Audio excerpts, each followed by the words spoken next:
अनुपमा के आने वाले एपिसोड में आप देखेंगे कि ख्याति घर पर आती है और वो बोलती है, राही मुझसे बहुत बड़ी गलती हो गई है, मैंने ही अनुपमा जी की आई ड्रॉप्स बदली थी। ये सुनकर सारे के सारे शॉक हो जाते हैं।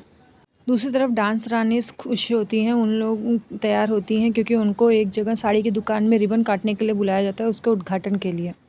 तभी बा भी रेडी होकर आती है तो उन लोग बोलते हैं कि अरे आप क्यों चल रही हैं? तो बोलती है अरे मैं डांस रानी के अनुपमा की बा हूँ, मैं क्यों नहीं जाऊँगी, अब तो इतना हमारा नाम हो गया है, अब तो मुझे ज़रूर जाना चाहिए।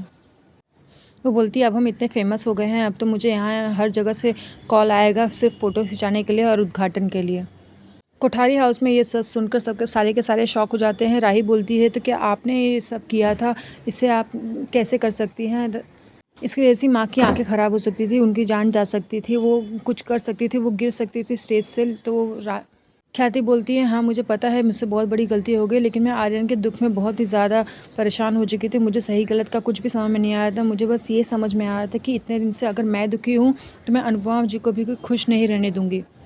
तभी पराग गुस्से में बोलता है कि आज के बाद आप मेरी पत्नी नहीं रही, आप पराग कोठारी की पत्नी नहीं रही, आप इस घर से निकल जाइए।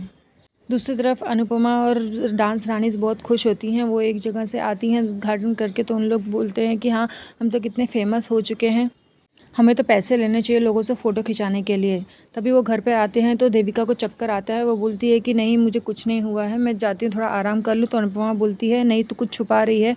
तो वो बोलती है कि नहीं मैं कुछ भी नहीं छुपा रही हूँ, बस मेरी उम्र हो चुकी है तो मुझे चक्कर आ रहे हैं। वहीं किंजल जब कमरे में जाती है तो उसे कुछ अटपटा सा लगता है। वो देखती है कि हाँ घर में सामान थोड़ा इधर उधर है, उसने जैसा रखा था वैसे सामान नहीं है वहाँ पर। कोठारी हाउस में जब ख्याति घर छोड़कर जाती है तो राही उसको रोकती है, बोलती है माँ आप यहाँ से नहीं जा सकती, आपने जो भी गलती की है ठीक है, लेकिन आपकी गलती आपके आंसुओं से धुल चुकी है। तभी प्रेम बोलता है अगर माँ को माफ़ी मिल सकती है तब तो मम्मी को भी माफ़ी मिल सकती है।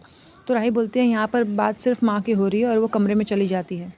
तभी वो रोती है और बहुत पछताती है कि मैं माँ को हराना चाहती थी, लेकिन अब उनकी जान के बलबूते पे नहीं है, उनकी जान भी जा सकती थी मेरी वजह से। दूसरी तरफ पता नहीं कौन शाह हाउस में घुस चुका है और अनुपमा को भी दिखाई देता है कि किचन में जो खाना रखा हुआ था वो किचन में नहीं है और पता नहीं कौन खाना खाकर छोड़ कर थाली चला गया है।